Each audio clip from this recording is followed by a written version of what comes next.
Warning. This video contains super awesome content not suitable for people who don't enjoy super awesomeness.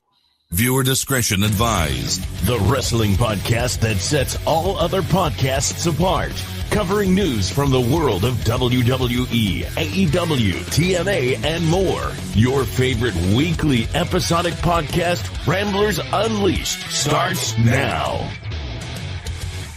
Okay, Ramblers, let's get rambling.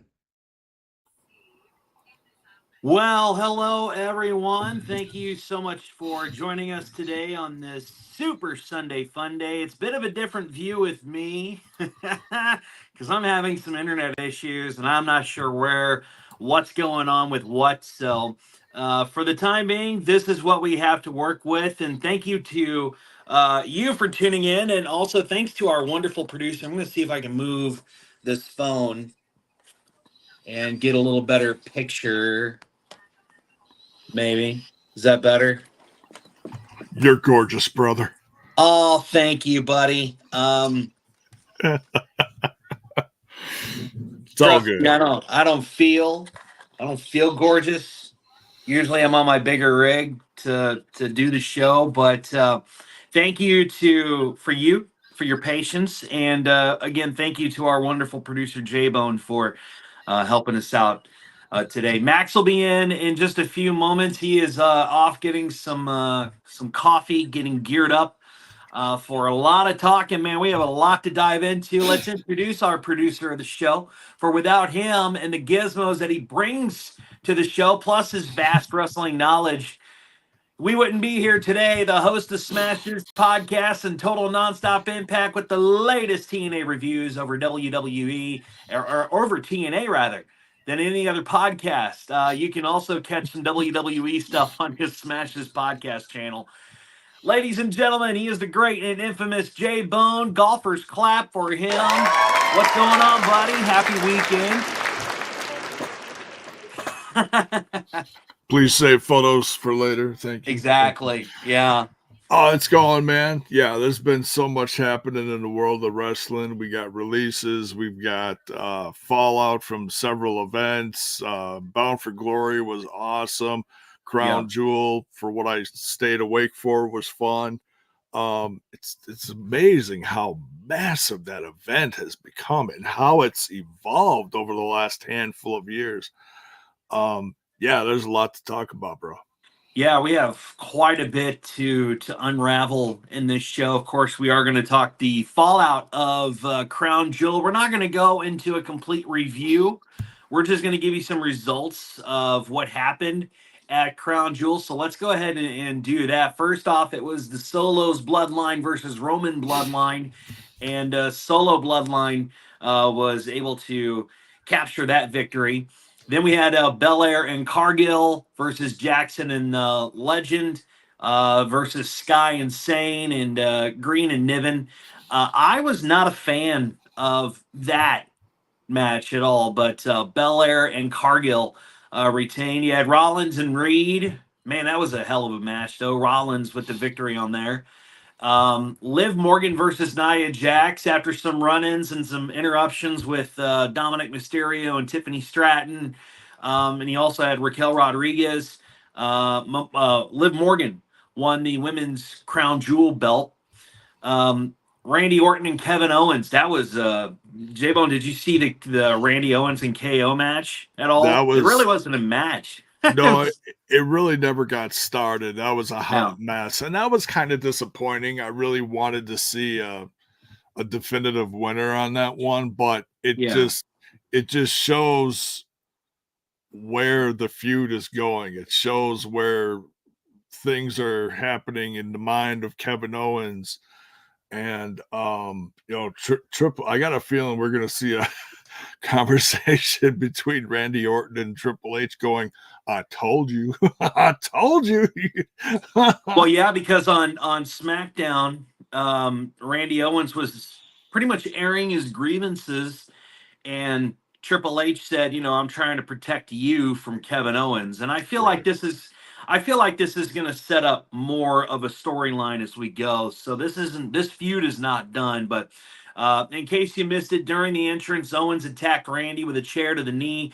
The two battled outside of the ring, ultimately going into the crowd where Kevin Owens delivered the flying elbow to end the scuffle. And there's some news on Kevin Owens regarding that spot we'll get to in just a few moments. But that match really wasn't a match. It just led to a no contest. Yeah. LA Knight versus Andrade versus Carmelo Hayes. LA Knight retained the U.S. title. And Gunther and Cody Rhodes. It was a good match. I will say it was probably one of the better matches that I saw on Crown Jewel. But Cody Rhodes won the Men's Crown Royal Championship or the Crown Jewel Championship. I don't know why I said Crown Royal. Maybe because I'm thinking of a drink because dealing with all these internet issues, I need a fucking drink. And Liv Morgan won the Crown Jewel Women's Championship. And I've got some thoughts on the whole Crown Jewel belts and things like that, Okay. But multiple injuries for the fallout of Crown Jewel, including Rhea Ripley, right? Well, that was leading into this. I'm not sure exactly. I think that was from an attack from, honestly, it was on NXT this past week, I believe. Oh, okay. Of all places. NXT is getting crazy. Yeah, it is. And I'm not sure where the exact injury took place, but they kind of wrote her off on NXT after an assault from Liv Morgan. And who's the girl with her again? She just came back. Raquel Rodriguez. Thank you, Raquel Rodriguez. Yeah. But yeah, so and she looked pretty gruesome. Honestly, it was a little shocking for TV, but and that was one thing I think some people were a little concerned about, like, oh, they okayed this? Because she looked like she got hit by a truck. I mean, so yeah, it sucks that she's legit injured again. I guess the X-rays looked brutal too. So, and that's indefinite. You never know when people are going to come back from that kind of stuff. So hopefully in the next year, baby, who knows? And Raquel right now, man, is just an absolute tank, taking out pretty much all of Liv's competition, including Rhea Ripley. So I'm excited to see Raquel back. Yeah. She plays really well into this whole storyline with her and Liv. So I'm excited to see where that goes. But let's dive into some WWE news as we wait on the arrival of Max Magus. Let's start it off with Kevin Owens. He believes that he suffered some broken ribs during the brutal spot during Crown Jewel. So KO has been on a mission to get back at those who he feels has betrayed him. And it started with Randy Orton. The two faced off against each other at Crown Jewel. Things didn't go the way anyone would have expected in the match. It appears now that Owens has addressed a controversial ending to the match in his own conditions. So KO kept his promise and made Randy pay for choosing Cody Rhodes over him following bad blood. And as soon as Owens entered the ring, he attacked Orton with multiple chair shots, focusing on the battering down on the Apex Predator. The match never really officially started as their fight spilled outside of the ring. In the end, Owens smashed Orton on the top of a road case and laid him on a table. Climbing to a higher platform, Owens finished the assault with a huge elbow drop, crashing both of them through the table, marking the end of a brutal encounter with no really proper win. Now, footage then showed Randy Orton being carried out of the arena in Saudi Arabia as he was simply too hurt to get out on his own. And speaking during the Crown Jewel post-show, Kevin Owens stated that he never actually wanted the match to happen and that it didn't even end up being a real match, but he didn't mind. What mattered to him was seeing Randy Orton unable to walk out on his own. Instead, he had to be wheeled out of the arena. And Owens mentioned that he might have broken his ribs, but he was still able to walk out, unlike Orton. Now, in the end, Owens felt he got exactly what he wanted. It remains to be seen whether Randy Orton will need some time off to recover from the injuries he suffered at Crown Jewel. WWE has made it clear that Kevin Owens is out of control, determined to take down anyone in his path. So Cody Rhodes could be the next one that Kevin Owens comes after, which I don't know. Is Cody gonna do something with the Bloodline? I thought Cody was getting geared up to do something against Solo's Bloodline since he's the champ. But if Kevin Owens is going after him, where does that leave the Bloodline? Is it just going to be Bloodline versus Bloodline or what?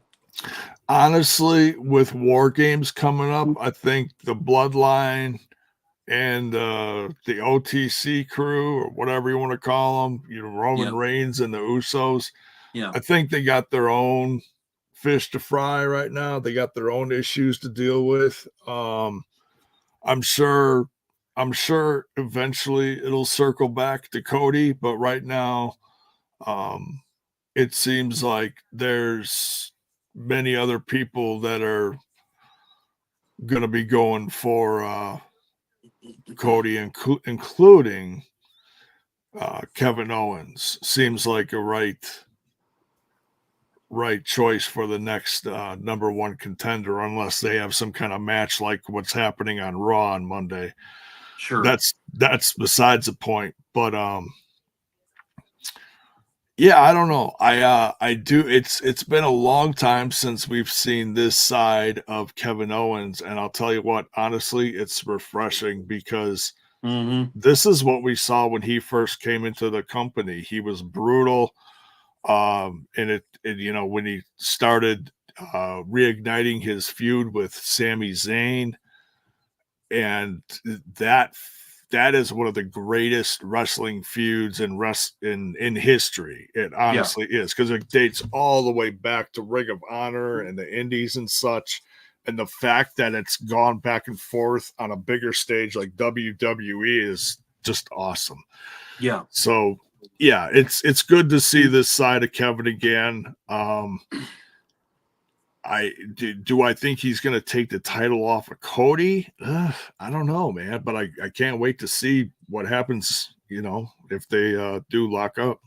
Yeah, absolutely. It is an exciting time for Kevin Owens. I am happy that we're seeing KO as a heel than we are as a face, because he was just kind of bland as a face, I felt. But this is exciting, man. This is really, really exciting. So he was just kind of coasting along, honestly. Yeah, not really. There wasn't really too much gas in his tank.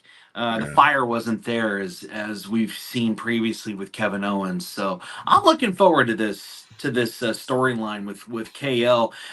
Before we started, man, you mentioned some releases, and we do have one release to talk about, and that's Indy Hartwell. She recently. Before we dive into that, speaking of adding some fire to the show. Oh, sup, Max? Up, brother? Gentlemen, how you doing? I feel like someone's missing here. That would be the Baron. He is not here. He is still on assignment. He's actually trying to get back home from Saudi Arabia. We talked today because, he's still trying to make Kevin Owens a lot happier, a little bit happier anyway, with his special potions, as we'll call them. But he's actually trying to get back home from Saudi Arabia. So it's a prince, isn't it? He canceled Baron's flight. I'm going to have words with him later. Yeah, right. Exactly. Ladies and gentlemen, welcome the heel of the show. You can address him as Mr. Magus, but we like to call him as the Mighty Maximus Magus. Golfers clap, sir. You having a good weekend, man? It's been a very busy weekend with work. Yeah.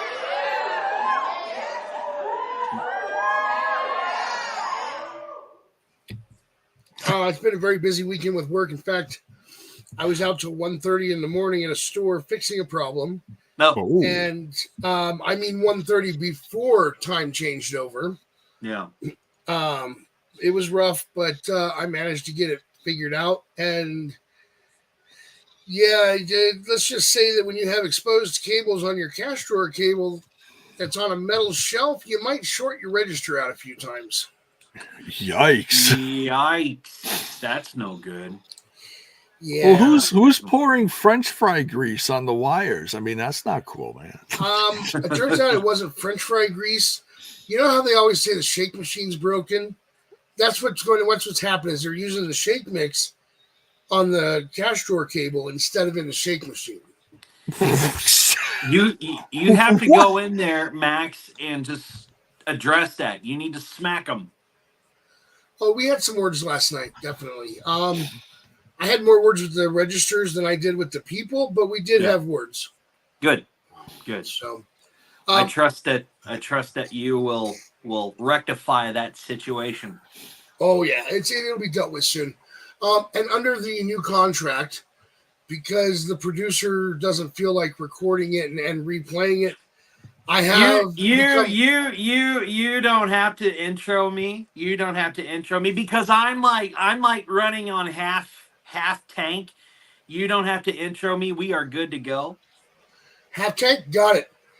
Ladies and gentlemen, this guy, Dizzy. You don't have to. Hey, whoa. You don't. That was it. Okay, that was it. That was it. You're running on half tank. I introed on half tank. Ladies and gentlemen, this guy, Dizzy.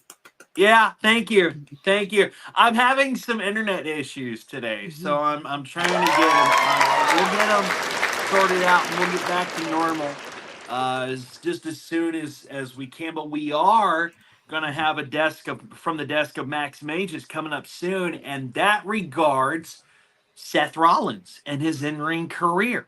So we were talking before you joined the show, Max. We were talking about some of the fallout from Crown Jewel, and we do have a release on our hands. And Indy Hartwell, she recently took to Instagram to address her release from WWE, expressing gratitude for the 5 years she spent with the company, saying very positive things. The Australian wrestler reflected on her journey, which took her from her home country to the global stage at WWE. So in her post, Hartwell wrote, "The last 5 years, and I'm so grateful. I'm just a girl from Australia who never took no for an answer and made her dreams a reality. It all started with a match in Brooklyn at the Barclays Center, and fittingly ends there too.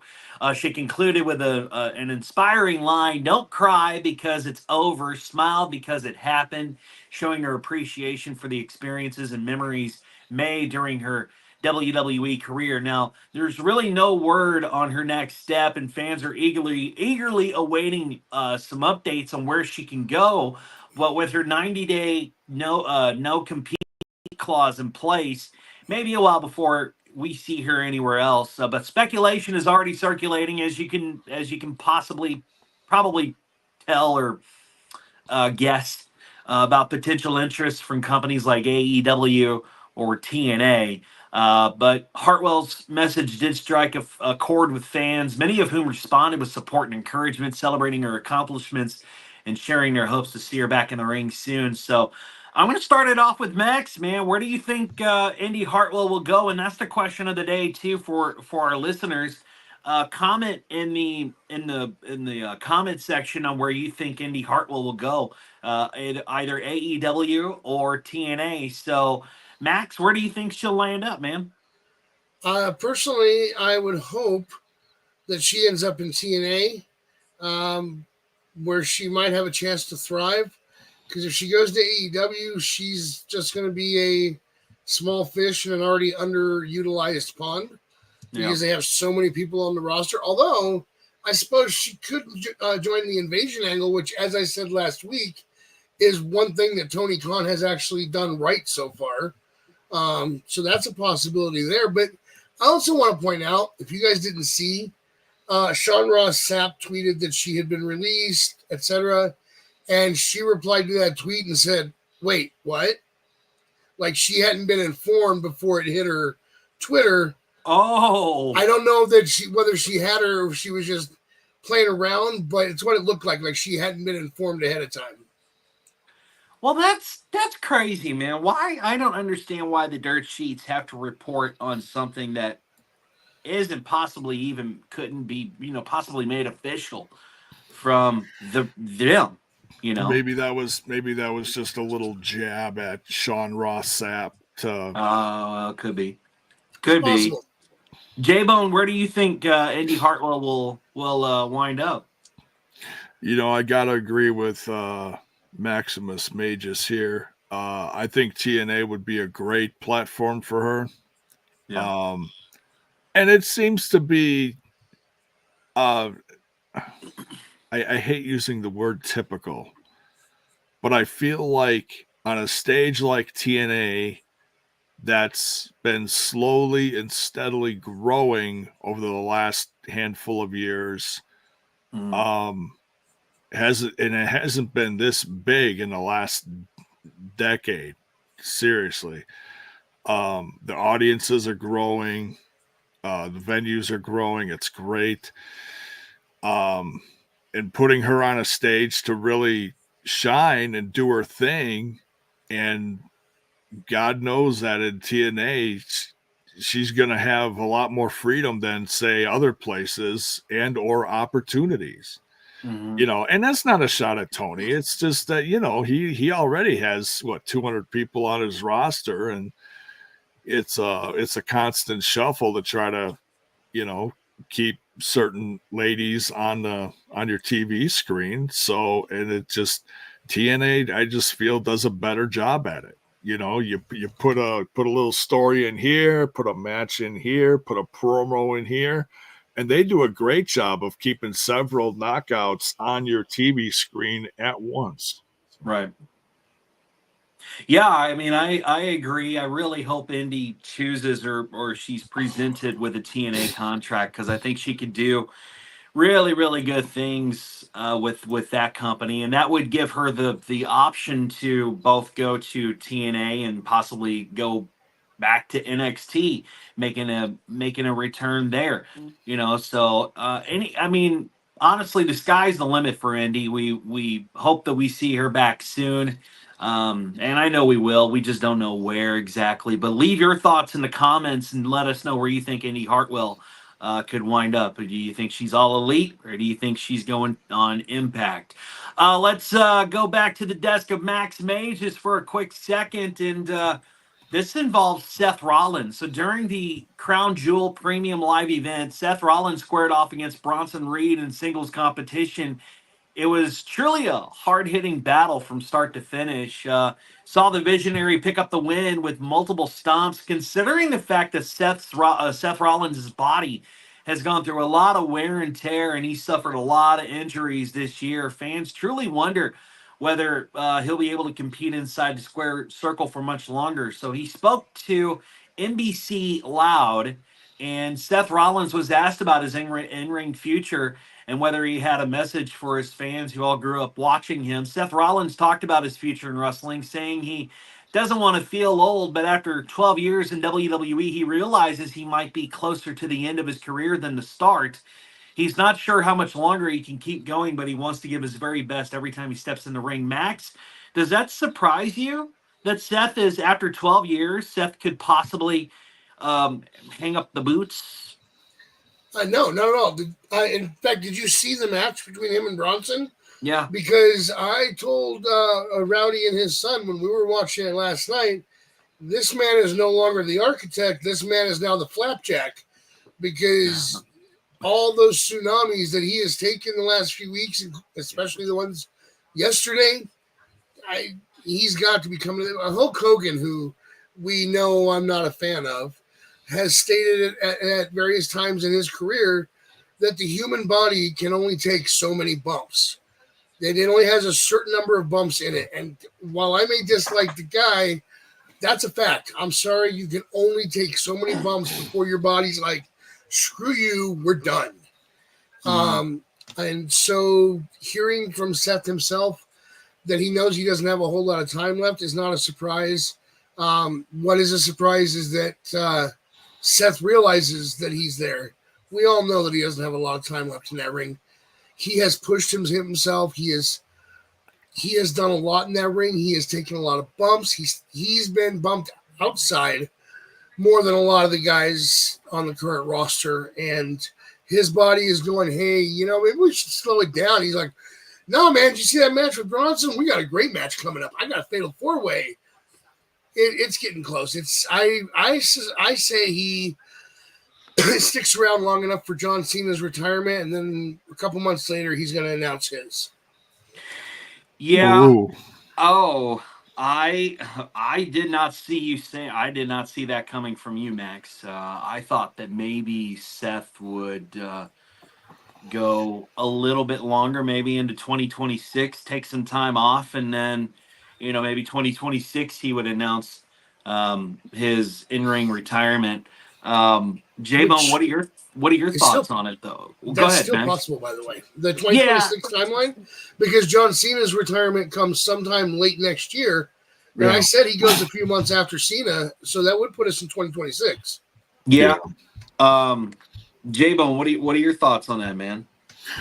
It's tough to hear that from people we really love in the ring. Seth has always been one of my favorites since his inception in NXT, man. He just had a charisma and wrestling ability that's just mind-blowing at times. What he's done to his opponents, the way he's commanded a crowd, the way he helped lead the Shield at times, and excuse me.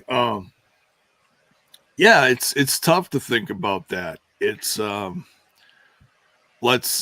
like you said, he's got to see where he's at to see if he can even get into this fatal 4-way. Mm-hmm.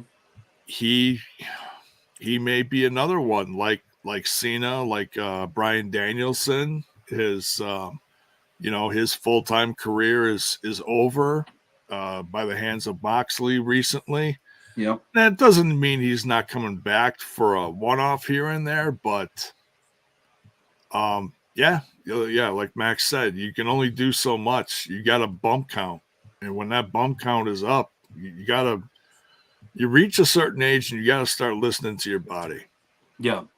And he's a father now too, and a husband. So yeah, we'll see. Maybe a couple of years left. We'll see. Yeah, I mean, it's like that clicker that umpires get to count how many strikes and how many balls and things like that. And when that clicker starts to run out of numbers, it circles back to 0. Well, unfortunately for wrestlers, just like what Max and J-Bone said for that bump, you get to too many bumps and you run out. There's no more in your tank. So you said clicker. I was like picturing a guy outside of a club letting people into the club. Like, okay, here's another bump, click, click, click. Here's club's full. Yeah. No more bumps. Like, no more capacity. We're at capacity. We're at capacity. Maximum capacity of bumpage. That's it. Well, we'll have to see what happens with Seth, but either way, we certainly thank Seth Rollins for his contributions in and out of the ring. So thank you, always. Seth. If you ever see this, let's talk about Crown Jewel and these titles that WWE was putting out on TV and just making a really big fuss about it. And I have some thoughts on that, but Crown Jewel included 2 major Crown Jewel championship matches. Cody Rhodes beat Gunther in the main event, and Liv Morgan beat Nia Jax as well. In the end, there was also a formal ceremony inside the ring at the show. Cody Rhodes and Liv Morgan were escorted to the WWE World Exhibit for the ceremony in the vault section. They handed over the WWE Crown Jewel Championship titles, and they are there to remain in Saudi Arabia. In exchange, they received rings rivaling the Super Bowl in size. After the Crown Jewel concluded, they unveiled the rings. They were indeed massive, and I've seen the rings. I don't know if you guys have, but they're fucking huge. Yeah, And while the cost of the rings was undisclosed, it clearly was a fortune. They spared no expense with either the rings or the belts. And here's my thoughts, okay? All right. Do you guys remember as a kid when it was close to Christmas, you'd thumb through the catalog just to see what kind of big item you wanted Santa to bring you, and you told your parents what you dreamed for at Christmas time, and what you wanted to see is under the tree is your new toy. Let's say, for the sake of argument, it's a game console, right? Because usually those are the big items that we get as a kid in Christmas time. Atari. Yeah, Atari, Sega, Super Nintendo, Nintendo game, whatever, PlayStation, PS2, whatever the case. But you thumb through the catalogs, you cut out the pictures of the console from the magazines, and you post them all over your wall in your bedroom, right? And you're staring at them. And sometimes, you remember going to like Kmart, you go to the electronics section, and they'd have the little slips that you could take to layaway and say, hey, I want to put this on layaway. Well, I don't know about you, but I took those slips and I posted them all over my wall, right?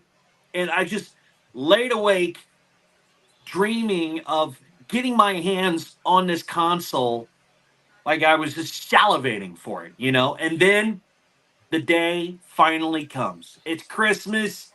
You see that big present under the tree with your name on it.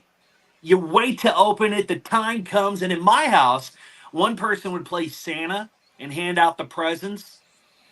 And I don't know if you guys did do that with your family, but that's what we did in mine. But you finally get to open your presents. Let's say if I'm handing out the presents and I'm getting the big package, I finally get to open my present, right? And I'm ripping open the paper, and I find the system that I've been staring at on my wall in my bedroom for months. And you get so excited you can hardly speak. And that's when you go to open the box, and your parents say, whoa, whoa, whoa, whoa, whoa, whoa, whoa, whoa, whoa, whoa. Don't open the box. We got to take it back to the store. That's what these Crown Jewels belts felt like to the fans, to me at least. For them to raise the belts, wow, to be on the air, looking at these belts, portraying these belts as the greatest thing since the inception of the World Heavyweight Championship. They take these belts to Saudi Arabia. You have Cody Rhodes, you have Liv Morgan, who wins.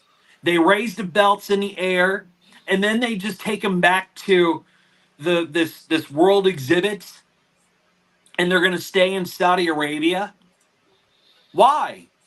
And then they get downgraded to a ring on their hand. Why? Why waste all that damn money on these belts just to keep them on a display in a country where U.S. fans are probably not going to travel to? And why not have Cody and Liv take them where they go to every event that they're at and display them, other than a stupid ring? I mean, this is the one time that I'm criticizing the WWE, because it was a waste of money and a waste of time to keep Saudi Arabia happy. They didn't do this in Germany. They didn't do this in France. Why Saudi Arabia? That's my beef with all this. I don't think the WWE paid for the belts. It's the Prince, but unfortunately, the Prince. No, I get it, Dizzy. I get it. It's like, wow, the belts were amazing. I'll give you that. Beautiful. But it's because when WWE is in Saudi Arabia, it's not like every other event where WWE goes to New York, they go to the UK, they go to France or Spain on a European tour or whatever, and they all put on amazing matches. Sometimes, they're going all over the place now. Sometimes there's going to be a PLE, pay-per-view, whatever you want to call it. The difference is when they go to Saudi Arabia, it's not just WWE putting on a show. And it goes back to what I talked about at the top of the show. These events have evolved into WrestleMania size produced events, or bigger. If you look at the production, the stage, the fireworks, the the pomp and circumstance of each, everything.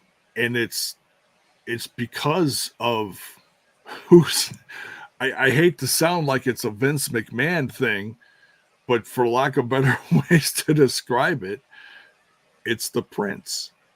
It's the Prince who's pulling the strings. It's what he wants on his show from WWE in his country. And I think that's about 90% of it right there is, yeah, we're going to have these big championships and they're going to look amazing, but we're going to tuck them away over here. And when you guys come back, you can fight for them again. And I think that's exactly it. And yes, I get it that it's frustrating, but I think that's what's exactly is happening here. And I just don't see I don't see the reasoning, the fiscal understanding, like the finances and the financially shelling out all this money, no matter who paid for it. Why are we supposed to think that Saudi Arabia is like the top tier country to be in versus all the other countries that we've been to, including Germany, France, Spain, wherever? Are we to think, Max, that well, they're going to go to Saudi Arabia, so we're just going to make it like a WrestleMania event, and because they're the better country? I don't think anybody's looking at it as they're the better country. They're looking at it as the Prince has deep pockets and he pays for a lot of stuff. For example, the WWE typically pays for the transportation of wrestlers that are under a specific contract with them. And if they go to a foreign country, if you're not under that specific contract, WWE will typically pay for your flight. The difference is when we go to Saudi Arabia and come back from Saudi Arabia, it's not the WWE paying for the flights. It's the Prince. The Prince says that for this show, this is what we want to see. So the Prince probably said, hey, you know what? I like your champions. They're great. Why don't we put them against each other? Let's have them fight. I'll commission a belt that they can wrestle for, and then we'll put it in the museum to where all the people can see what I bought for my country. And because of how deep those pockets are, we're gonna do it his way. And listen, I'm on board with you. I think if you win a belt, you should be able to take that belt around with you and go, look what I won.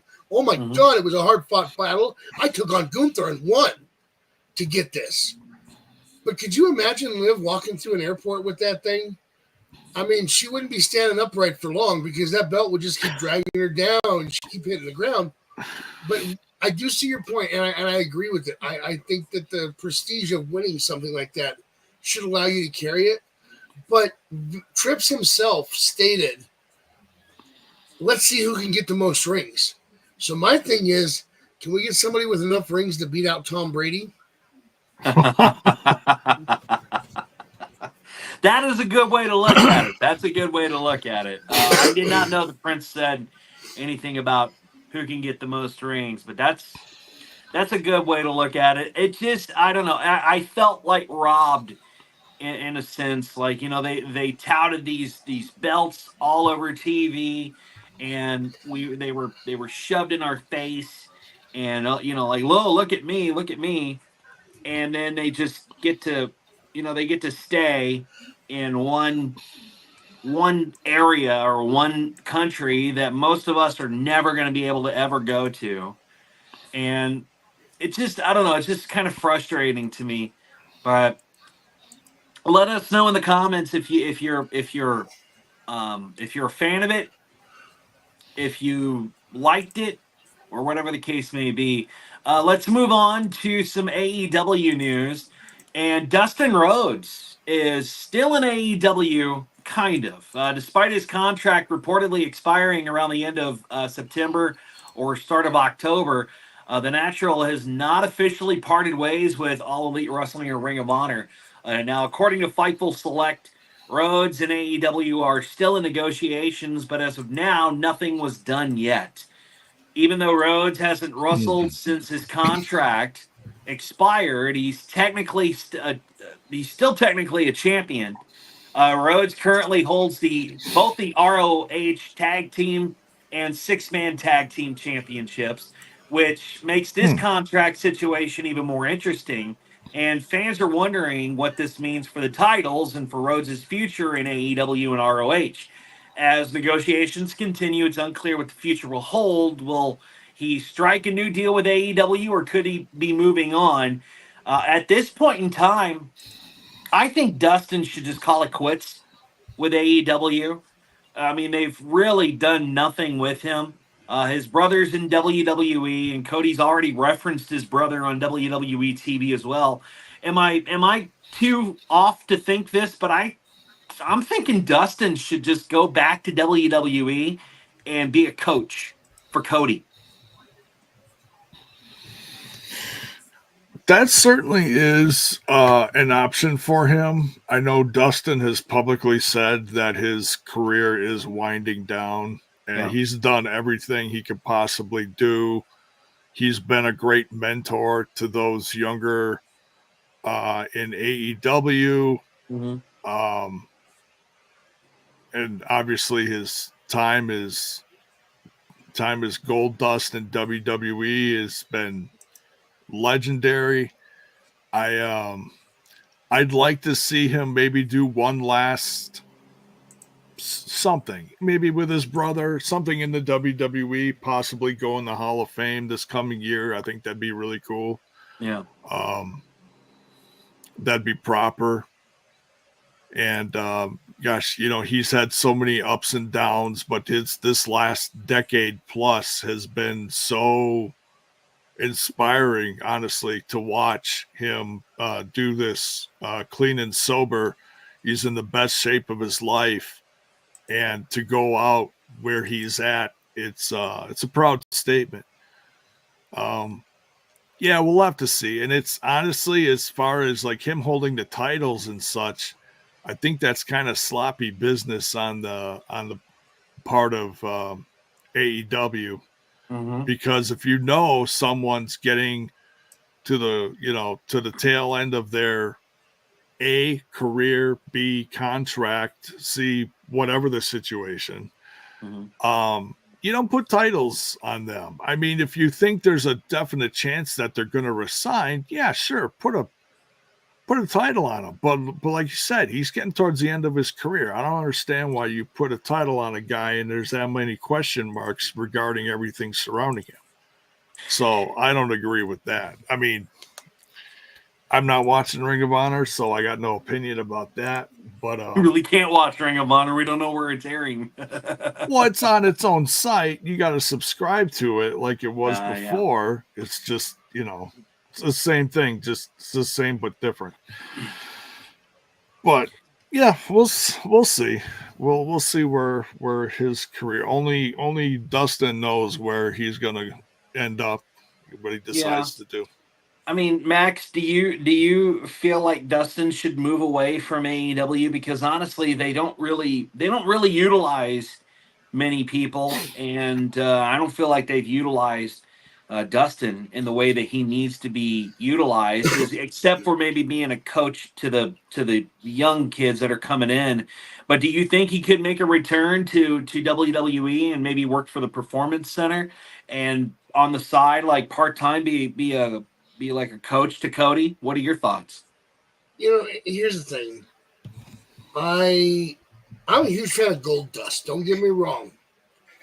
There are some people that the fans never chose to believe as any other gimmick than one. Undertaker is not an example of this. When he went to the Badass Taker, the biker gimmick, the fans ate that up. They preferred the Dead Man, but they loved him as the biker. When Goldust took off the makeup and tried to be Dustin, the fans didn't allow that.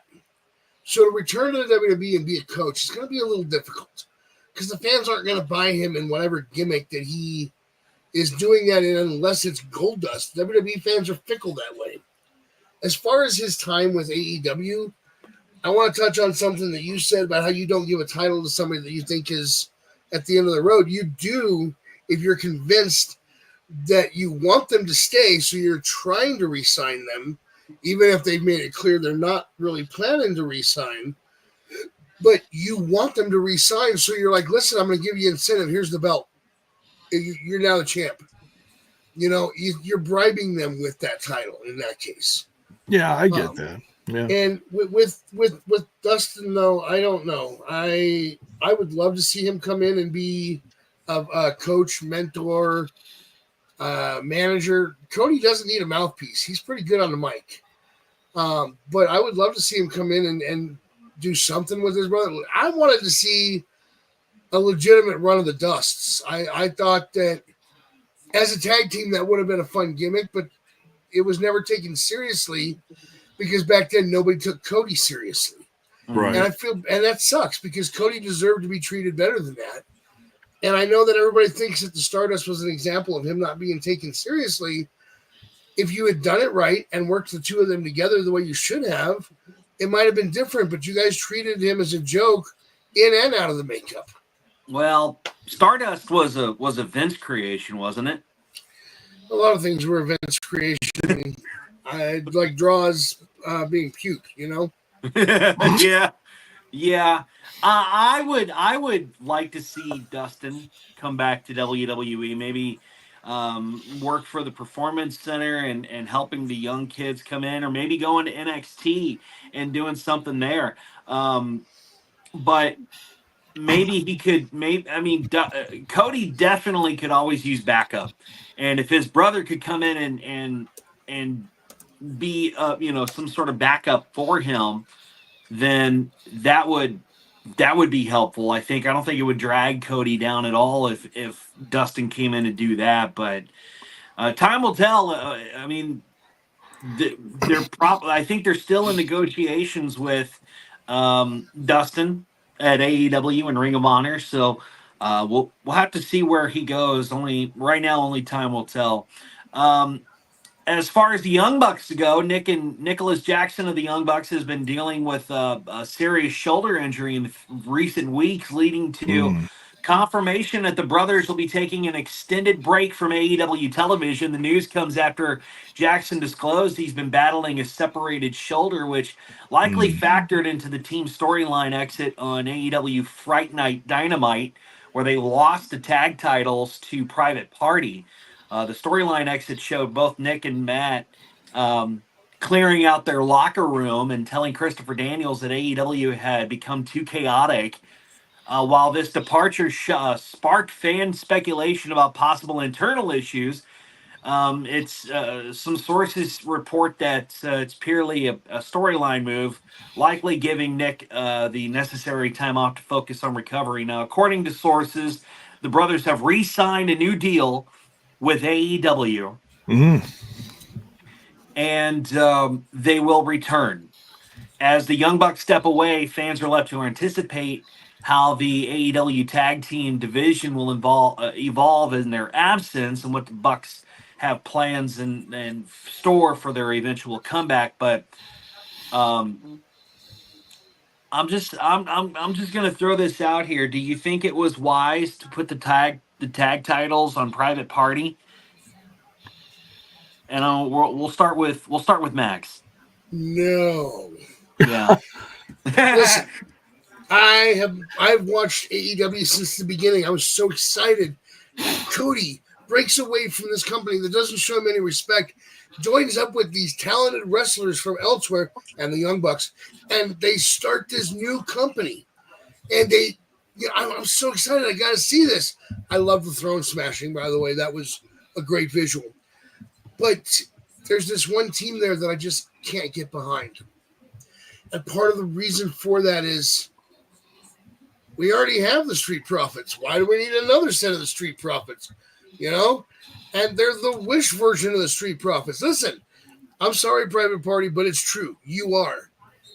It's time to update your gimmick and find something new. All right? The problem is that they're not title worthy, in my opinion. Never have been. They are they are Street Profits light. They are only half as talented in that ring as they think they are. The Bucks are better than Private Party, and I'm not a fan of the Bucks. All right. Wow. You have so many options that you can put the belt on. Do you know why Private Party got the titles? Because they're loyal. They've been there since day one.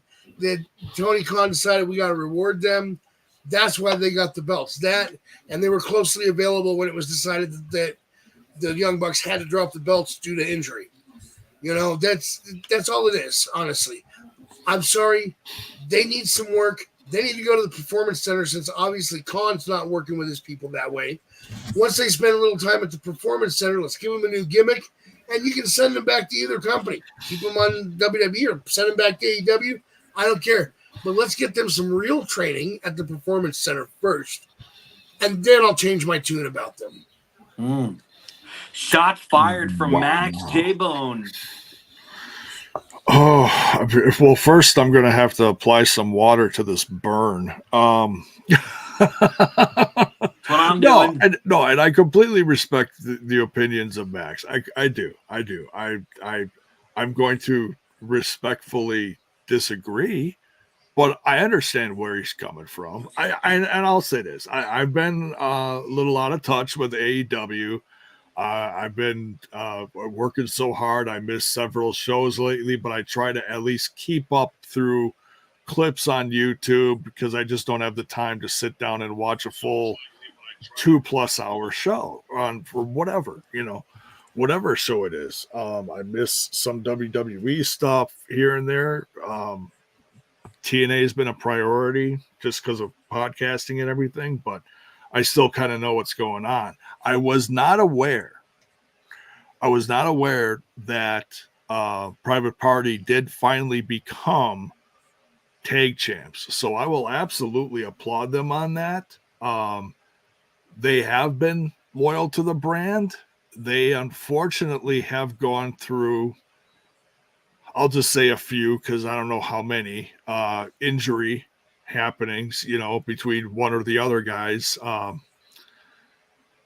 or both at the same time. And so they've gone through some bumps in their career, but I'll say this, their rivalry with the Bucks when it was happening, say a few years ago, when it was really, really good on TV, that right there made me wish that Private Party was tag champs. I feel like they are worthy. I haven't, like I said, I am a little out of touch with what they've been doing lately. So maybe they've lost a step in the ring because of injuries and stuff. I'd have to go back and watch. But, and it's a damn shame about the Bucks because I love the Bucks. They're one of my favorite tag teams, no matter what they do. And, but I do love the Private Party. I'm glad they're tag champs. I think it's, I think it should have happened a lot sooner, but we're all armchair bookers when it comes to being a fan. And well, they should have done this and they should have done that, but whatever. Everyone has their own opinions. But I think it's been a long time coming. I am happy for them. So, what do you think, Diz? I kind of tend to agree with Max on this, honestly. I mean, I've watched Private Party in the ring. I've watched him compete. I've watched him cut promos. I don't think that they should have dropped the tag titles to Private Party. I think that this was a decision made in haste. I think it was that, Nicholas said, hey, my shoulder is killing me. I got to go get it fixed. I got to go get surgery, and we got to drop the tag titles like now. And so for them to just pick someone, like eeny, meeny, miny, mo, out of all the tag teams that we have in AEW, I think that Private Party was a hastily made decision. So we'll have to see how Private Party handles being the tag champs. I don't know what happened to my picture. Anyone else see that? What happened to my There we go. There we go. Yeah. Doggone it! What happened? We'll have to see. We'll have to see what happens. Let me ask you this: Yeah. If you had to pick a team that you felt is more worthy, who would you have liked to see get the tag team championships instead of? I'm just curious. There's no wrong answer. I'm just curious. Yeah. I honestly, with how well they work on the mic, with how well they are, I mean, they are a good damn tag team, no matter what controversy may follow them. I would personally say that I would have put the titles on the Acclaimed over Private Party. All right. Just because they know how to they know how to get the crowd over. Yeah. Private Party comes out and the crowd is just dead. Listen. They just Private Party comes out and it's just kind of blah. It's a very lukewarm reception, but when the acclaim comes out, dude, it's a game changer. I mean, Max, do you agree with that or do you disagree? I think the Acclaimed really does have the fans behind them. I'm surprised because considering some of the early days of this, and I don't think Max is great as a rapper, but I think as a tag team, Max, you're a horrible rapper. Oh, you mean the wrestler? I'm sorry. I meant both of us. But I think as a tag team, they're damn good in that ring. It's unfortunate that it looks like they may be hinting at splitting up the Acclaimed. Before I got downstairs to watch Crown Jewel last night, Collision was on because I was ordering dinner for the boys and I because PLE, we do pizza, and I bought last night. And they were doing a backstage interview, and they didn't look happy with each other. So I don't know where this is going, but we'll see what happens. Interesting. That I did not know that. I think I may have missed Collision on Saturday, but wow, I did not know that. I know there's a lot going on in Moxley's camp right now. Yeah. So honestly, if I had to pick someone to put the belts on, I mean, given the situation, I know it's more focused on Mox than the rest of his crew, but if you want to really heat things up, I'd say put the tag titles on Claudio and Pac. I think that would be amazing. That or House of Black. It's like, let's get those guys back on TV a little more and give them some shine. That's what I was going to say, actually, is you got House of Black. The Acclaimed is a good option if it didn't look like they were about to break them up. And the other option is FTR. I mean, you have three great options, plus you have the Invasion guys that you could have put those belts on. And there's a lot of stuff going on. And depending on how long you're going to run the Invasion angle, if you have the Invasion guys take the belt, then in storyline, you can blame the Invasion guys for injuring one half of your top tag team. As much as I don't like them, they are one of AEW's top tag teams. You blame them, the Invaders, for that injury, and then when the Bucks come back from that injury, they are set to join the Resistance, as it were. Wait, now you're saying Invasion, and I'm obviously more out of touch than I thought I was. Who's part of this Invasion angle? It's not a full-on invasion. It's because you got Moxley, you got Cesaro, Wheeler. You talk about those guys, right? Because kind of trying to take over things. Oh, okay, right. I got you. Because I didn't. Because Moxley told Shivani and told both Tonys, this is not your company anymore. Right. When he made his return. So I'm viewing this as Tony's version of NWO. Yeah. So it's an invasion angle, in my opinion. And the way they're playing it out, it definitely feels like an invasion angle. It does.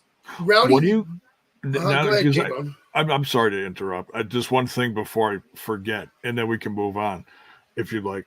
Do you guys see Bobby Lashley come out? Yeah, that was the next story that I had up here. Oh, okay. Go ahead. I'm sorry. Yeah. Awesome. No, go ahead. Max, let's go ahead and wrap that up, buddy. Yeah. Rowdy and I were talking about this the other night. Back when we were watching WCW versus NWO, half the fun was speculating who's joining next. Who's going to suddenly come out and be wearing NWO gear? Well, and it was kind of like it was that with TNA too, with Aces and Eights. You didn't know who was gonna jump in and be a part of that faction too. So Kurt Angle. Exactly. So Rowdy and I were talking about it, and I was like, well, this is somebody that I could see joining this side, but this person would have to join this side. Mm-hmm. And David said, or Rowdy said, the problem with that is, and this is part of what killed WCW, was in the end, you didn't have anybody left to be WCW because they were either NWO or they were destroyed by the NWO. And that's a mistake. You have to hold some people back. They can't be a part of your invasion angle so that you still have a company once the invasion's done. I agree. I totally agree with that. It's going to be interesting to see what happens with Private Party and these tag titles and how they plan to book them in the future. But J-Bone did just mention Bobby Lashley, and let's talk about him. As of course Bobby left WWE earlier this year, and fans wondered when or if he was AEW bound, and that's exactly what happened as Lashley debuted during Dynamite this week, and now he has reacted to the same. Seen on the October 30th edition of AEW Dynamite, Swerve Strickland squared off against Shelton Benjamin in singles action. In the end, Swerve hit a Liger bomb and Swerve stomped to win the match. The victory was important for Swerve as he needed to show he could bounce back after losing the AEW World title. After the match, MVP took out his phone, made a call. It wasn't revealed. He didn't reveal who he was calling, but then the lights went out and Bobby Lashley appeared. He became part of AEW and looked ready to cause some trouble with Lashley, MVP, and Nana. 3/4 of the Hurt Business are back together, but now in AEW.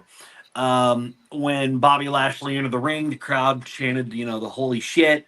And he then started attacking Swerve. MVP held Nana while Lashley and Shelton performed a double team move on Swerve. After everything calmed down, MVP grabbed the microphone, shouted, "Guess who's back in business?" Lashley's debut in AEW sent a very strong message, and it wasn't a good one for Swerve, unfortunately. The Almighty took to his Instagram and finally reacted to the shocking AEW debut as he simply stated that he's back in business, ready to bring a world of pain to Swerve Strickland. Are we excited to see Bobby Lashley back in wrestling? There's the picture. Look at this. Yeah, there's the picture. It looks like they're getting ready for a big push for the Hurt Syndicate. So are we excited to see Bobby Lashley and AEW and reunited with MVP and Shelton Benjamin? J-Bone, go ahead. I think so. I've always been a fan of Shelton Benjamin. Their popularity certainly was always something to be seen in WWE, but I don't feel like they got a really good shake as a group, and I love the fact that Bobby Lashley had a pretty good title run. It wasn't all perfect. It wasn't all, roses or whatever they say. But he's had an amazing career. He's been I believe a multi-time champ in TNA. So to see him start a new chapter, he's still in amazing shape. I feel like he and his crew, obviously MVP is great on the mic. He's going to turn some heads, whether it's controversial or just through charisma. And Shelton Benjamin is still in amazing shape too. So yeah, I think they can really do some stuff and maybe add to their group somehow, some way. Like if they're planning on breaking up, like you said, the Acclaimed possibly. Who knows if the Syndicate is going to grow in numbers and maybe attract some people to their crew. Maybe MVP is going to start handing out a few more business cards to the rest of the roster. That could be possible. Max, are you excited for Bobby Lashley's debut in AEW? Well, first off, I'm a little disappointed at the scheduling because I can either watch Bobby Lashley debut or I can watch NXT out of ECW because they're both on the same night this week. What the hell? Yeah. Come on, guys. Stop playing with us like that. That's because of the election on Tuesday, and that's just smart business because it's the election is gonna get all the attention. Mm-hmm. So I don't blame NXT for doing that. but you had to make it big so that people will tune into NXT over AEW. And I never even thought of that. That the two are going to actually collide. So yeah, I mean, if you want to, if you're biased like me, you're gonna tune into NXT first to see if there's any TNA action added, and you might see one of our own TNI members front row, as in front row Bill. Yeah. At the. Which we saw Bill on Thursday. On Thursday's Impact. Oh yeah. The fallout from Bound for Glory. Yeah, that was fun. So back to what I was saying though. Yes, next. I want to get my point out real quick. I have my moments with Lashley. I agree that the original Hurt. Let's not name the original name right now. I agree that they did not get a fair shake. I thought that they were over. I thought they were doing a great job. And then all of a sudden it was over. And I'm like, wait, what? I did not like him as part of the Pride. I just felt like it was an attempt to reclaim the feeling that was evoked by the Hurt. I've had my moments. However, if done right, this could be one of the best factions in AEW because you're managed by the mouthpiece MVP, the original mouthpiece of the Hurt in the beginning. Lashley's there. You got Shelton Benjamin, who I have always been a fan of. Even when they put him in the dumbest stuff possible, I've been a fan of Shelton Benjamin. The natural. I loved when Mama Benjamin would show up at the shows and be a part of things. I loved that. Oh, that's right. The only thing that I didn't like that Shelton Benjamin did was being Kurt Angle toady, which isn't because I didn't like Kurt Angle. I just thought Shelton deserved so much better. I am looking forward to this, and just because J-Bone touched on it, I would like to point out the reason that the Acclaim did not look happy with each other the other night is because Platinum Max had the MVP business card in his possession. Oh. And he was like, I got this private party. You ain't got this. That did not go over well. Oh, yeah. It's with Anthony Bowens. Right. He's like, why do you still have that? Oh, little dissent there, maybe. Yeah, that could be something that we pay attention to. That could be something big. So I mean, for Bobby Lashley, it's good that he's still able to do. He's still able to keep with his career and things like that. So we'll have to see, because I'm interested in this Hurt Syndicate faction with MVP, Shelton Benjamin, and Bobby Lashley. So we'll have to see how well that goes over and who joins the ranks as far as who MVP is able to get. Let's move on to some TNA news, and it's time for J-Bone's total nonstop analysis. And J-Bone, I don't know if you heard this, but TNA, as we know in the recent, has seen considerable growth during its return to its roots through the Hard to Kill pay-per-view in January. And due to their constant changes, it's come as no surprise that they are trying to land on a bigger platform than Access TV. While speaking on the Extreme Life of Matt Hardy podcast, Matt Hardy believes that TNA could gain more attention if it were available on a larger platform. Many people don't get the channel that broadcasts TNA, so they miss out on seeing the quality of the show. And Matt Hardy feels that if more viewers had the chance to watch, and he's right, they would see just how good TNA actually is. Hardy also noted that TNA is actively looking for a bigger platform beyond Access TV, which could be a turning point for the promotion. He believes that the product is strong with plenty of engaging moments and storylines. TNA is obviously on a big roll right now, considering the fact that the Bound for Glory pay-per-view did remarkably well. While TNA may not be on a big network like Spike TV again, fans certainly can hope that they land on a better platform than Access TV as the company continues to plan for the overall expansion. So, J-Bone, what network do you think would be a good fit for TNA to explore on? And I have some other questions for you, too.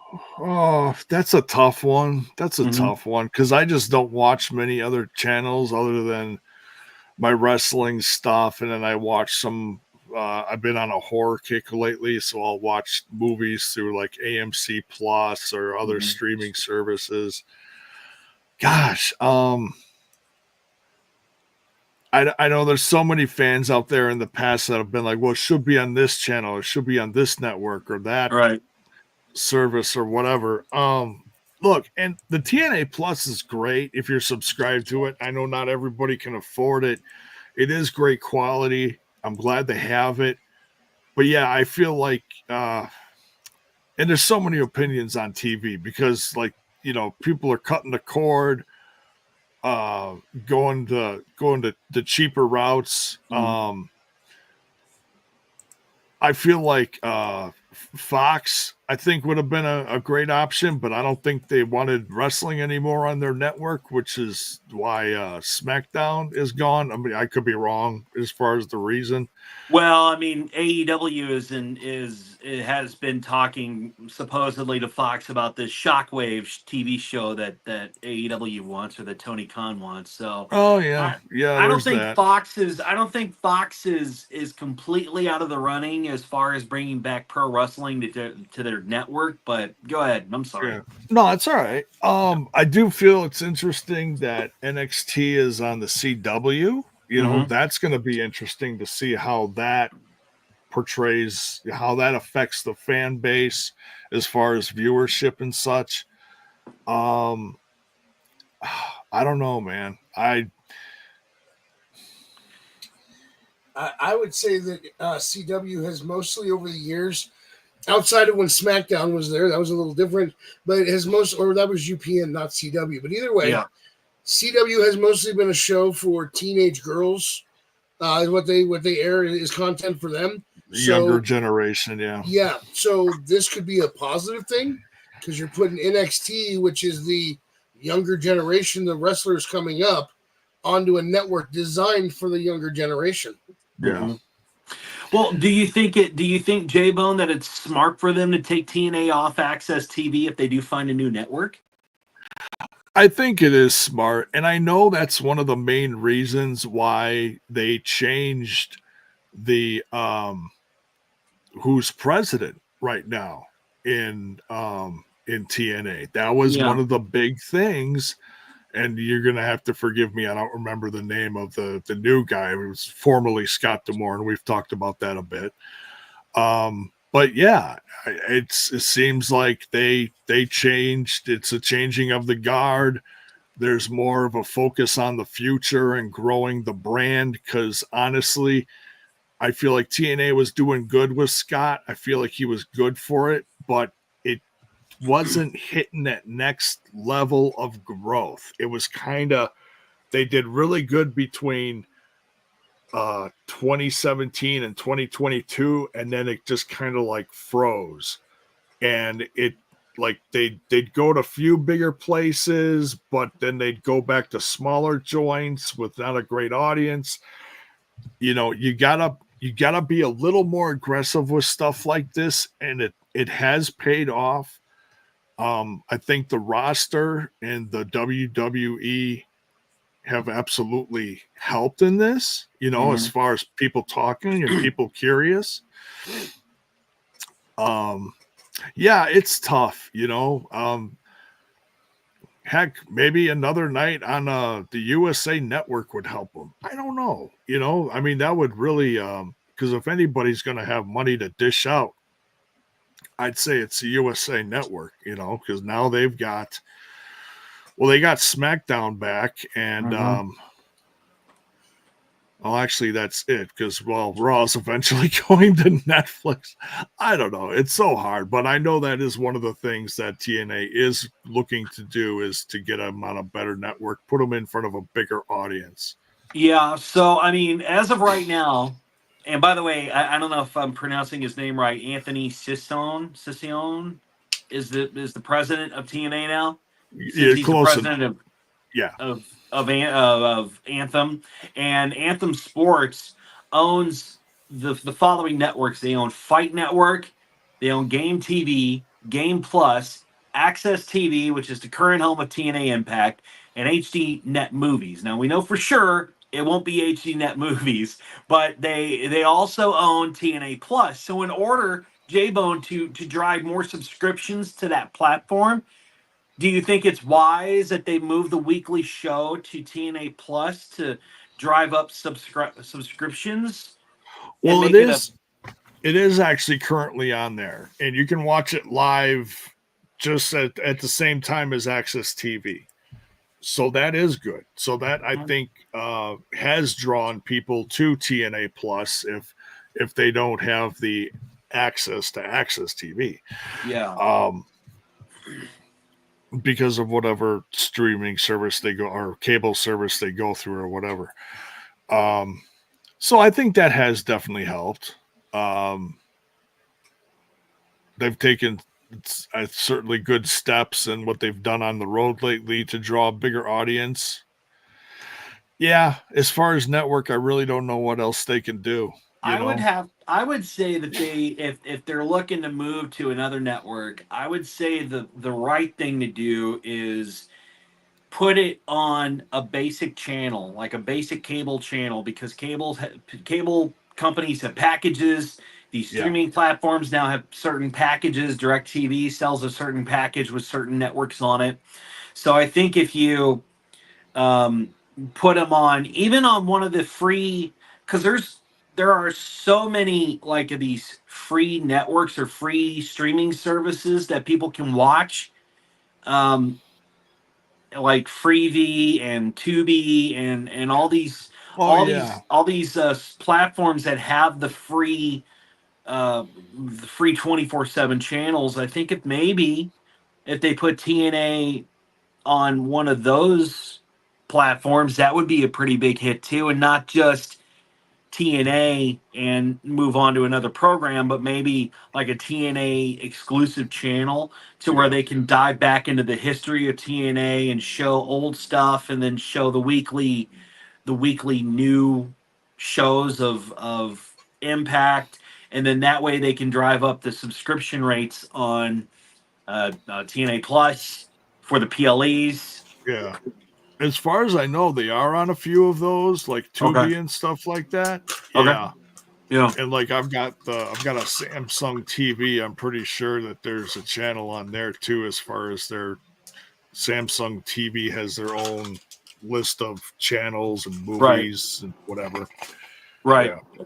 So I mean, time will tell what happens with TNA when they do decide to move to Access TV. But the last bit of TNA news that I have is Bound for Glory on October 27th was an amazing PLE, but it took a troubling turn when Chris Bay sustained a serious neck injury during the closing moments of a tag team match. The unfortunate incident marked the second major injury of the night following, and I can never. Vikingo. Thank you.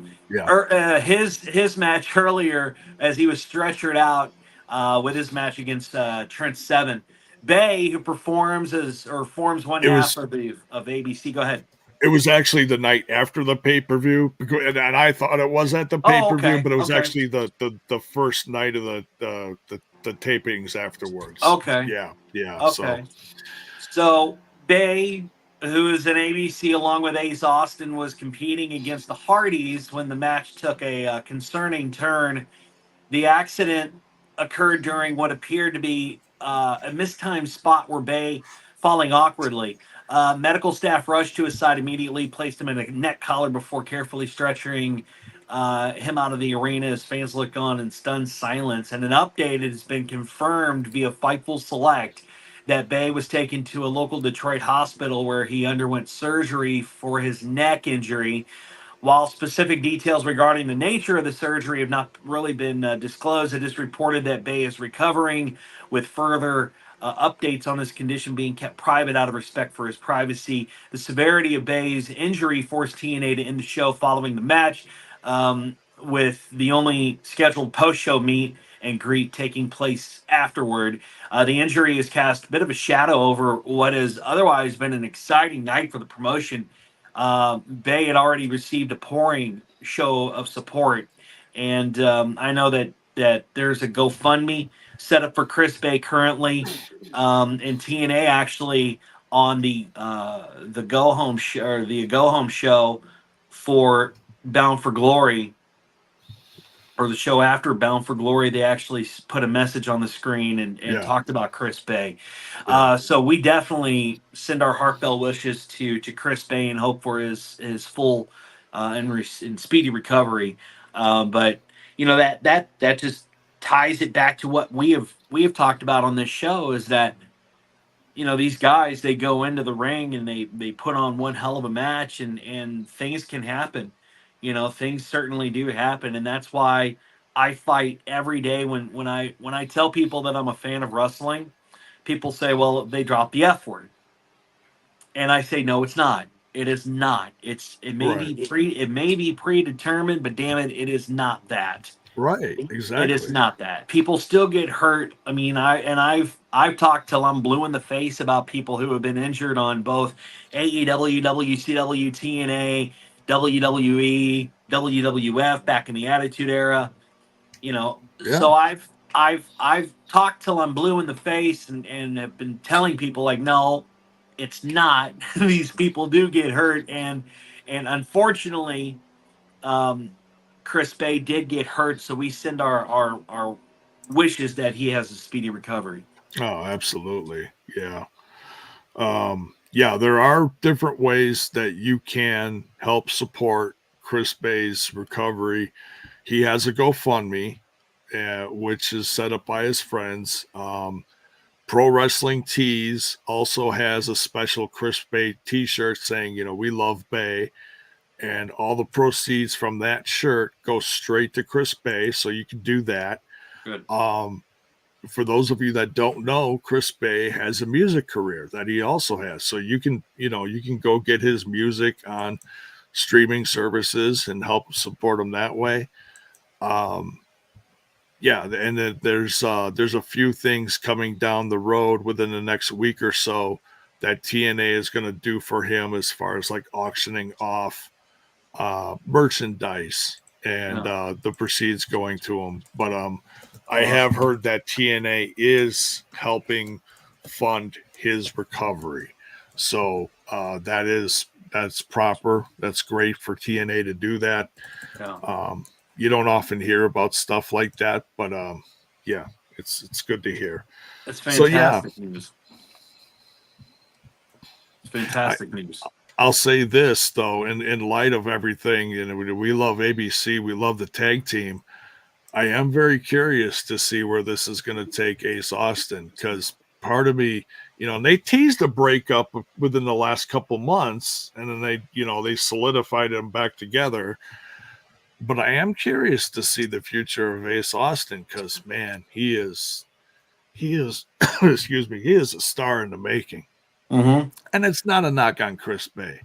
It's just, I hope they utilize Ace Austin properly and give him a good run, whether it's a straight to the top or X division or something.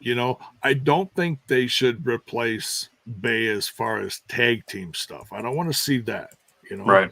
Yeah. I think that's an easy way out. That's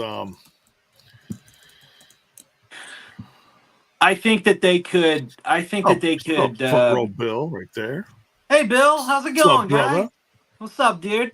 I think that as far as that goes, with Chris Bay, and Ace Austin, I think that Ace Austin should. I don't know. I don't know how this is all going to play out as far as what Ace does or what they do with Ace.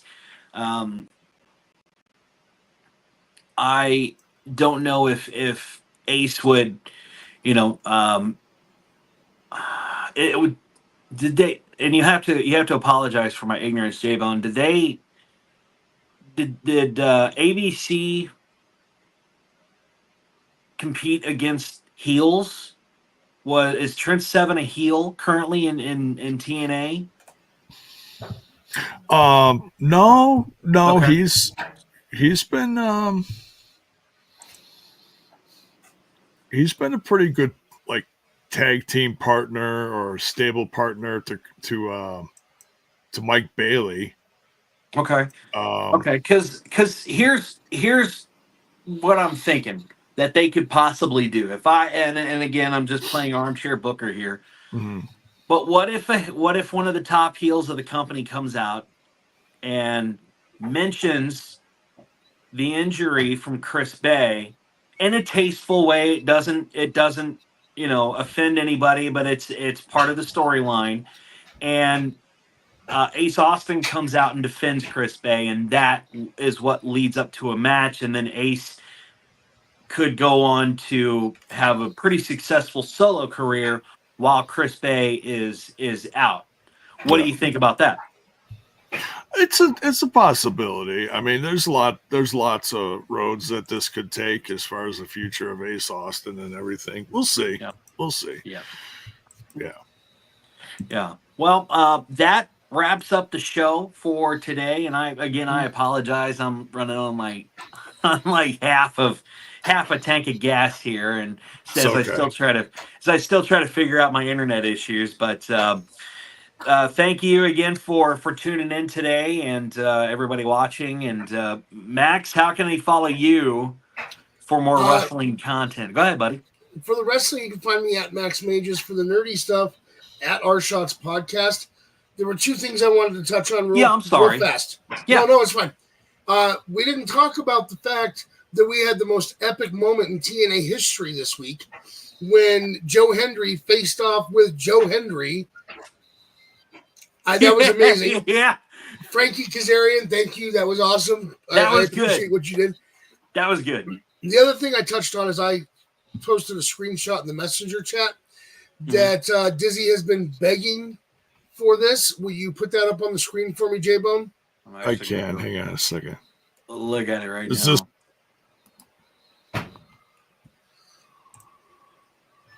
Oh, the shipping thing? Yeah. Oh boy. Yeah, hang on a second. I'll do a little share screener-rooney here. Oh my God, you did it. I ordered it. It'll be here Tuesday. So that means if I'm around for the show next weekend, and I should be, next weekend, you, the viewers, will get to see me in the dress. Oh my gosh. Look at that dress, man. Okay, so here's why Max, is why we're talking about this. We asked you to get us over 200 subscribers, and currently we are sitting at 204 subscribers. And I said if we could get over 200 subscribers, that Max Mages, the next time we go live, needs to be in a dress. And Max has kind of been a precarious shopper as far as finding a dress that will suit him, the kind of color that will go with his eyes or his hair or whatever. I don't know. But finally, Max has chosen a dress. And I would also like to point out that when I was first informed that we had gone over 200, my words were, I don't remember agreeing to this, but I'll do anything for a cheap pop. Yeah. And the reason you're going into a dress is because when you were involved in your other promotion, you went out to the ring in a dress. And it looks like the exact same dress that you had in the promotion. Is it close? It's close. Give me a second. Because I think we can show them that if you want to. Oh, okay, yeah. If you have a picture of it, send it to J-Bone and he'll pop it up on the screen there. Yeah. But this is exciting. I am so excited, man. I'm getting flashbacks of watching All in the Family. Don't mind that there's a little bit of blood in this picture. Oh, boy. This was post-match. Because I actually wrestled the match in that dress. Yeah. Oh, yeah. All right, hang on. Yeah. Pop that up on the... We'll put it in briefly. Hang on. Yeah. Back when I was a much skinnier man. But still, I'm excited that you've chosen a dress. There's the picture. There's the picture. So so J-Bone, save that picture. So when the dress comes and we get Max in the dress, we can compare and contrast the dress. We will.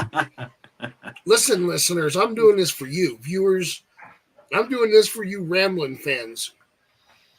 Absolutely. And we thank you for getting us over 200 subscribers. Tell your friends about us. If you are a fan of wrestling and you're a fan of content, we try to bring you the latest news on the backstage stuff as far as wrestling goes. So thank you again for putting us over 200. Max, again, plug your socials real quick so that the folks can follow you. You can find my wrestling stuff at Max Mages, and you can find the nerdy stuff at Our Shots Podcast. There you go. And where can they listen to the Our Shots podcast? Our website is random-shots. Hold on. .net. Random-shots.net. I haven't plugged the website in so long. Yeah. So random-shots.net is the second podcast you can find Max Mages on. And they talk more of the do you guys talk any wrestling? Do you guys dive into that? Wrestling does come up. Okay. So there's 4 of us on that show, and we each have our own categories that we bring to the show. And one of our guys, of course, is Rowdy, who was a former pro wrestler. So pro wrestling is one of his categories that he brings information on sometimes. Okay, right on. Random-shots.net is where you can find Max Mages. Follow him on socials too, and you can chat with Max if you heard something on the show that you don't agree with, or you maybe want to continue the conversations. Chat with Max. He'd love to watch you or have you hit him up. So, J-Bone, how can they follow you, sir? J-Bone, you are muted, sir. Sorry. You can follow me, and I got a watch going, so I'm sorry if that's coming over. Oh, you're fine. Good. No, I can't hear it. Well, that's good, and that's a very good microphone. All right, so yeah, you can follow me on the old Twitter box at jbone5150, and you can find me over on that other little podcast called Total Nonstop Impact, where we do all things TNA. live reactions, reviews. We got the UK contingent of the team that goes live Wednesdays, and then I'm live with the crew on Thursday nights following every single episode of TNA, including pay-per-view reviews and such. So, yeah, come on over if you're a fan of TNA and all the hype that's going on lately. We're very proud of the show. It's very organic. We haven't paid for any content or any of that scam crap that's going on. It's grown one fan at a time, so we're very happy about it. That's awesome, man. And one of these days we're gonna have to get Bill on our show. And so I think that's a possibility. I think we have the connections to make that happen. And remember to use promotional code Ramblin' About TNI at checkout. There you go. Rambling About TNI at checkout to use that. You can follow. What? I'm pointing at where Jordan usually sits, Baron. Oh, Baron, yeah. Baron, you can follow him at Scumbag Jordan with 3 N's on social media with 3 N's. Baron will be back next week. I promise you, he'll make it out of Saudi Arabia, and he'll be back with us next week. You can follow the show on X at Ramblers Unleashed. You can find us on Facebook, Ramblers Unleashed. And hit the little bell icon, hit the subscribe button. It really does let YouTube know that you enjoy what we do here and you enjoy our videos. And you can hit the bell icon to know every time that we post another video. So for over 200 subscribers, thank you so much for you subscribing to our channel. If you like what we do, again, hit the subscribe button, hit the bell icon. Again, that lets YouTube know that you like what we're doing so that they don't kick us off. In the meantime, that is going to wrap it up for us. So have a great week as we head back into welcome to the third day of November. Remember, hopefully you set your clocks back. I had to do that today. I woke up and I was all sorts of confused. So I think I have to go set some clocks back. But anyway, I really messed with my car clock. So that means the only one that I have to change is my coffee maker. The computer changed itself. The phone changed itself. My TV changes itself. Yeah, I know. My oven, I got to go change my oven. And I have to figure out my microwave because I don't know how to do that right now, but it's like just keeps flashing 12. It's like rocket science, man, trying to figure out a freaking microwave. So, but that's gonna wrap it up for us on this week's edition. And again, we'll be back hopefully Saturday. Again, we'll do it normal time. Hopefully, my internet will cooperate. And we'll be back to talk some more wrestling with you. In the meantime, please do enjoy professional wrestling, no matter what promotion, no matter what kind of wrestling you enjoy. Enjoy it no matter what. And enjoy football, too, because we got football coming up this week, too. So, yeah.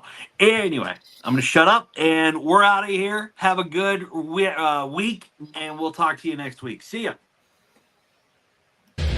Thanks for tuning in to Ramblers Unleashed. Follow the show on social media, subscribe to our YouTube channel, and click the bell icon for notifications of upcoming episodes.